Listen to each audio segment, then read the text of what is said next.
السلام علیکم دوستو، ایک نئی ویڈیو ایک نئے ٹاپک کے ساتھ لے کر آیا ہوں۔ اس ویڈیو میں آپ لوگوں کو پرانے طباء کرام کی مباشرت کے حوالے سے کچھ نصیحتیں ہیں، وہ میں آپ لوگوں کو انشاءاللہ بتاؤں گا،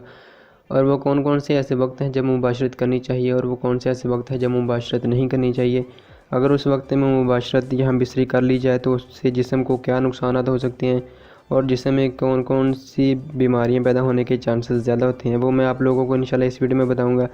اور اس کے علاوہ وہ کون کون سے ایسے کام ہیں جس کے بعد مباشرت ہم بستری نہیں کرنی چاہیے، اس سے جسم کو کیا نقصانات ہو سکتے ہیں، وہ میں انشاءاللہ آپ لوگوں کو اس ویڈیو میں بتاؤں گا۔ اس لیے ویڈیو کو لاسٹ تک اینڈ تک دیکھتے رہنا،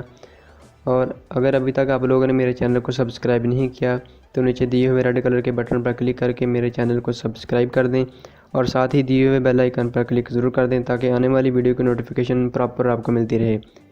دوستو، اگر ویڈیو اچھی لگے تو اس کو لائک ضرور کرنا، اور اگر آپ لوگوں کے ذہن میں کوئی سوال ہے تو مجھے کمنٹ باکس میں سوال کریں، میں آپ لوگوں کو انشاءاللہ اس سوال کا جواب دوں گا۔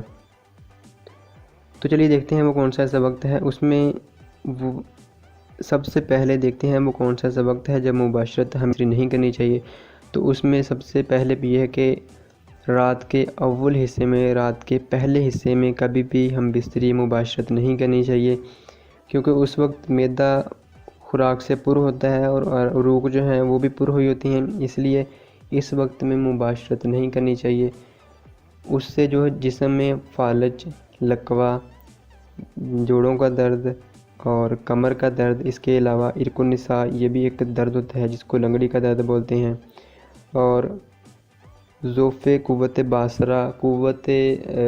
بینائی کم ہونے کے چانسز ہوتے ہیں، یا ان میں سے کوئی نہ کوئی امراض پیدا ہونے کے چانسز زیادہ ہوتے ہیں، اس لیے اس وقت میں کبھی بھی مباشرت نہیں کرنی چاہیے۔ رات کے پہلے حصے میں کبھی بھی ہم بستری نہیں کرنی چاہیے، اس سے جسم کو نقصان ہو سکتا ہے۔ اس لیے جب بھی ہم بستری کرنی ہے یا مباشرت کرنی ہے وہ رات کے آخر والے حصے میں کرنی چاہیے، کیونکہ اس وقت جو کچھ بھی کھایا پیا ہوتا ہے وہ بالکل ہضم ہو چکا ہوتا ہے اور جسم میں قوت زیادہ آ چکی ہوتی ہے، اس لیے اس وقت رات کے آخر والے حصے میں مباشرت کرنے سے جسم کو کوئی نقصان نہیں ہوتا۔ اور اگر اس وقت کے مباشرت ہم بستری سے کوئی نطفہ ٹھہر جاتا ہے تو اس سے جو بچہ پیدا ہوگا وہ انشاءاللہ تیز فہم اور عقل مند پیدا ہوگا، اس لیے رات کے آخر والے حصے میں مباشرت کرنا وہ جسم کے لیے نقصان دہ نہیں ہوتا، اس لیے رات کے آخر والے حصے میں مباشرت کرنا بہتر ہے۔ اس کے علاوہ جب بھوک لگی ہوئی ہو یا محنت مشقت کا کام کیا ہوا ہو یا قے آ چکی ہو یا دست وغیرہ یا پیچش وغیرہ لگے ہوئے ہوں، اس کے بعد جو ہے وہ کبھی بھی ہم بستری نہیں کرنی چاہیے، کیونکہ اس سے جو ہے جسم میں حرارت کم ہو چکی ہوتی ہے اور قوت کمزور ہو چکی ہوتی ہے، اس لیے اس وقت جو ہے مباشرت کرنے سے قوت باصرہ بینائی کم ہونے کے چانسز زیادہ ہوتے ہیں۔ اس لیے جب بھوک لگی ہوئی ہو یا محنت مشقت کا کام کیا ہوا ہو یا قے یا دست وغیرہ لگے ہوئے ہوں، اس کے بعد جو ہے کبھی بھی ہم بستری مباشرت نہیں کرنی چاہیے، یہ بھی جسم کے لیے نقصان دہ ہے۔ اس کے علاوہ جب بہت زیادہ خوشی ملی ہوئی ہو یا بہت زیادہ غم کے بعد بھی مباشرت نہیں کرنی چاہیے، کیونکہ اس وقت جو ہے مباشرت کرنے سے، ہم بستری کرنے سے جسم کو نقصان ہو سکتا ہے، اس لیے جب بہت زیادہ خوشی ہو یا بہت زیادہ غم کے بعد بھی مباشرت ہم بستری نہیں کرنی چاہیے، یہ بھی جسم کے لیے نقصان دہ ہے۔ اس کے علاوہ مباشرت ہم بستری کے بعد کبھی بھی پانی یا دودھ نہیں پینا چاہیے، یہ بھی جسم کے لیے نقصان دہ ہے، اور اس سے جو ہے جگر کمزور ہونے کے چانسز زیادہ ہوتے ہیں، جگر کمزور ہو سکتا ہے۔ بہت سارے ایسے افراد ہیں جو مباشرت کے فوراً بعد یا تو پانی پی لیتے ہیں یا دودھ پیتے ہیں، اس لیے مباشرت کے فوراً بعد نہ پانی پینا چاہیے اور نہ ہی دودھ پینا چاہیے،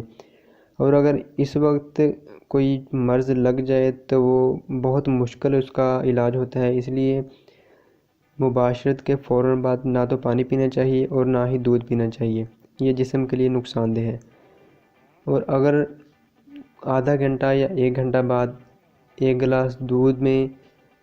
2 چمچ شہد کے مکس کر کے پی لیں تو انشاءاللہ جو قوت ختم ہوئی ہوتی ہے یا جو کمزوری جسم میں لاحق ہوئی ہوتی ہے وہ انشاءاللہ فوراً پوری ہو جائے گی۔ اس لیے مباشرت کے فوراً بعد کچھ نہیں کھانا پینا چاہیے، اور اس کے 1 یا آدھا گھنٹے بعد جو ہے وہ 1 گلاس دودھ، اس میں 2 چمچ شہد کے ڈال کر پی لینا۔ جسم سے جو کمزوری ہو چکی ہوتی ہے یا جو قوت ختم ہو چکی ہوتی ہے وہ انشاءاللہ فوراً واپس آ جائے گی۔ تو اس لیے ایسے وقت جو میں نے آپ لوگوں کو بتائے، اس وقت میں مباشرت نہیں کرنی چاہیے۔ تو یہ تو تھیں کچھ نصیحتیں جو اطباء کرام نے بیان کی ہیں کہ مباشرت کے حوالے سے اگر ان احتیاط کو، ان نصیحتوں کا، تو بہت سے ایسے امراض سے بچا جا سکتا ہے۔ تو امید کرتا ہوں آپ لوگوں کو میری ویڈیو پسند آئی ہوگی۔ اگر پسند آئی ہے تو اس کو لائک ضرور کرنا، اور اگر آپ لوگوں کے ذہن میں کوئی ابھی بھی سوال ہے تو کمنٹ باکس میں مجھے سوال کریں، میں انشاءاللہ آپ لوگوں کو اس سوال کا جواب دوں گا۔